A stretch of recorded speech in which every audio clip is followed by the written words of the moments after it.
அஸ்ஸலாமு அலைக்கும் யா உம்மத்தே முஹம்மதியா. அல்லாஹ்வின் நல்லடியார்களே, நாம் பெரும் ரகமத்துக்களுக்கும் பரகத்துக்களுக்கும் நம்மை படைத்தவனாகிய ரப்புல் ஆலமீன் ஆகிய அல்லாஹ்விற்கு நன்றி செலுத்துவது இஸ்லாத்தின் மிகப்பெரிய பகுதியாகும். நம்மிடம் உள்ள அனைத்தும் அல்லாஹ்வின் அருளால் நமக்கு கொடுக்கப்பட்டவை என்பதை நாம் உணர்ந்து கொள்ள வேண்டும். நாம் அதற்கு தகுதியுடையவர்கள் அல்ல, மாறாக இது நமக்கு கொடுக்கப்பட்ட அருட்கொடை. இது அல்லாஹ்விடமிருந்து வந்தது என்பதை மனதில் கொள்ள வேண்டும்.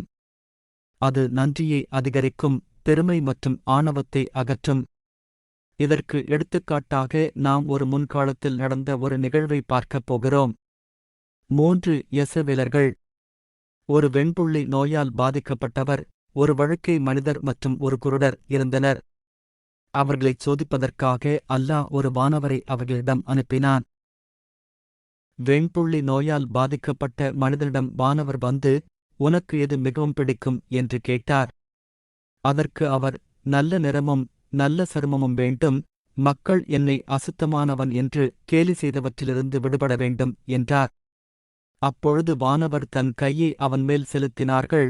அவனுடைய அசுத்தம் அவனை விட்டு மறைந்து அவன் நல்ல நிறத்தைப் பெற்றான். இப்போது வானவர், நீங்கள் எதைப் பெற விரும்புகிறீர்கள் என்று கேட்டார். அதற்கு அவர், ஒட்டகங்கள் என்றார். அதனால் கர்ப்பமான 10வது மாதத்தில் அவருக்கு ஒரு ஒட்டகம் கொடுக்கப்பட்டது. பின்னர் அல்லாஹ் உங்களுக்கு அருள் புரிவானாக என்று கூறிவிட்டு பிறகு அந்த வானவர் அந்த வழுக்கை மனிதனிடம் வந்து, உனக்கு எது மிகவும் பிடிக்கும் என்று கேட்டார். அவர், நல்ல முடி, மக்கள் என்னை விரும்பாத இந்த நிலையில் இருந்து விடுபடுதல் என்று கூறினார். அப்பொழுது வானவர் தன் கையை அவன் மேல் செலுத்தினார்கள். அவர் முழு தலைமுடியைப் பெற்று அவரது வழுக்கை மறைந்தது. இப்போது வானவர் அவரிடம், நீங்கள் எதைப் பெற விரும்புகிறீர்கள் என்று கேட்டார். அதற்கு அவர், கால்நடை என்றார். அதனால் அவருக்கு ஒரு கர்ப்பிணி பசு கொடுக்கப்பட்டது. மேலும் அல்லாஹ் உங்களுக்கு அருள் புரிவானாக என்று கூறினார். பின்னர் அந்த வானவர் அந்த குருடனிடம் வந்து, உனக்கு எது மிகவும் பிடிக்கும் என்று கேட்டார். அதற்கு அவர், அல்லாஹ் என் பார்வையை மீட்டெடுக்க வேண்டும், அதனால் நான் மக்களைப் பார்ப்பேன் என்று கூறினார். எனவே வானவர் தன் கையை அவன் மீது செலுத்தினார்கள். அல்லாஹ் அவனது பார்வையை மீட்டான். இப்போது வானவர், நீங்கள் எதைப் பெற விரும்புகிறீர்கள் என்று கேட்டார். அதற்கு அவர், ஆடு என்றார். அதனால் அவருக்கு கருவுற்ற ஆடு வழங்கப்பட்டது. இறுதியில் மனிதர்களில் ஒருவருக்கு ஒட்டகங்கள் நிறைந்த பள்ளத்தாக்கு இருந்தது, ஒருவருக்கு கால்நடைகள் நிறைந்த பள்ளத்தாக்கு இருந்தது, ஒருவருக்கு ஆடுகள் நிறைந்த பள்ளத்தாக்கு இருந்தது.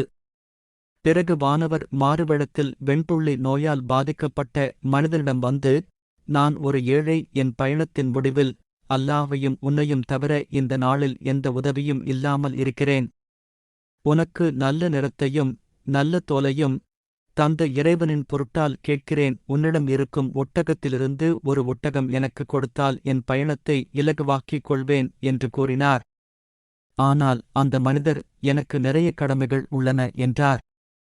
அப்போது அந்த வானவர், எனக்கு உன்னைத் தெரியும் போலிருக்கிறது. நீ வெண்புள்ளி நோயால் பாதிக்கப்பட்ட, சமுதாயத்தால் அசுத்தமான, ஏழை என்று ஒதுக்கி வைக்கப்பட்ட ஒரு மனிதன் அல்லவா? இறைவன் தானே உன்னை அந்த நோவில் இருந்து நீக்கி இந்த செல்வதை கொடுத்தான் என்று கூறினார். அதற்கு அவன், இந்த செல்வம் எனக்கு தலைமுறை தலைமுறையாக எங்களுக்குள்ள செல்வன் என்று கூறினான்.